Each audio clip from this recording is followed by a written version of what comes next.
My Hero Academia Volume 42 is the last and final volume of Kohei Horikoshi's epic superhero manga story. This one is really popular.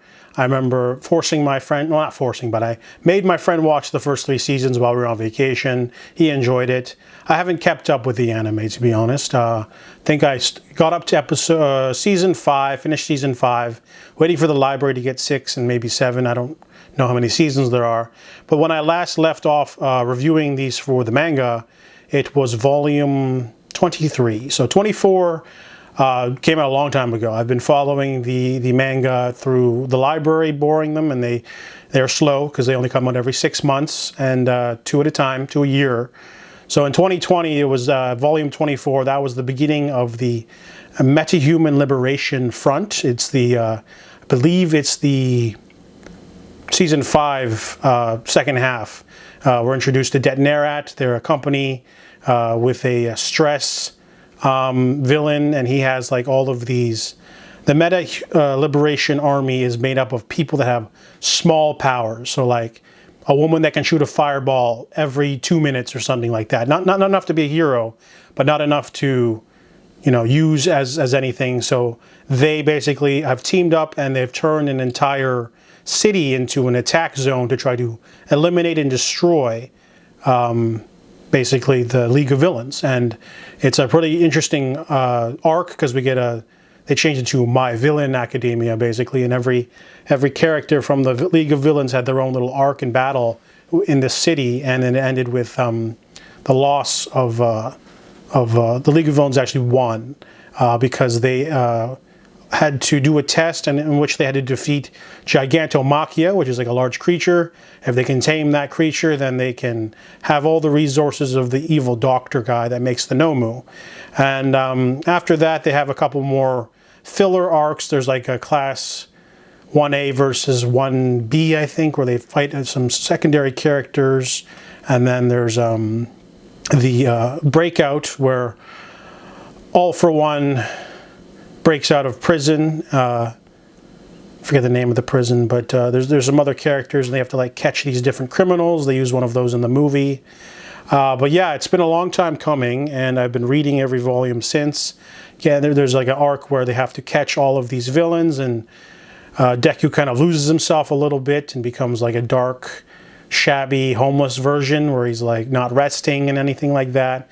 And we finally get to the great large battle, which is spread over like many volumes. There's also a villain who's got an OP power, but she's got to fight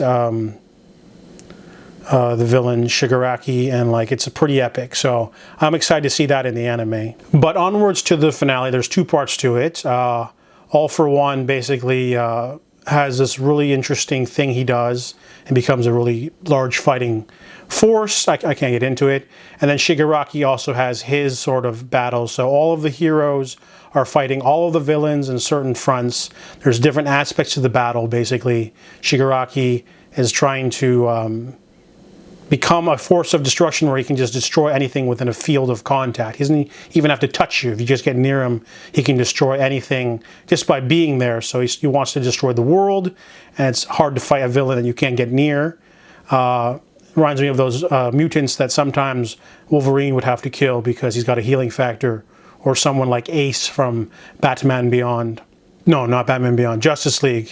Ace, the little girl that can warp reality. Anyways, out of the 2 large boss battles, All Might comes back and he's got like a cool armor that's based off of all the powers of Class 1A. That's pretty cool. And then of course there's 2 boss battles. So there's the Shigaraki one, which is just okay. And the one with All for One, that's my favorite fight. That fight is just 5 kinds of epic. It's All Might in his armor versus All for One, and then they try to slow him down. And there's a time limit to the battle, so they have to be really strategic. And it's just chef's kiss, to be honest. It was really good. Volume 42 has the rest of the battle with Shigaraki, and it's just okay. And there's a lot of denouement or denouement, where they basically just show all the characters just sort of time skip 8 years ahead, and then they're doing new things. Most of them are apprentices at hero shops, or they're on their own. And then, you know, when you think it's all over, they have one more epilogue part with Ochako. She's still dealing with something from her battle with her nemesis, the Blood Girl, and pretty solid ending. You know, it's definitely you know, a little bittersweet because it's like you've been with these characters. I've been with them for like almost 10 years. You know, like.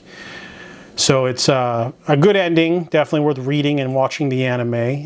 The anime is definitely an easier way to take it down, but overall, My Hero Academia is, you know, I think it'll come down to be a classic in the future where, you know, will be looked on fondly, to be honest. It's nothing too cerebral, but it's got the action, it's got the heart, it's got cool characters and world building, definitely some twists in there, and yeah, so definitely enjoyed My Hero Academia, covering volumes 24 to 42.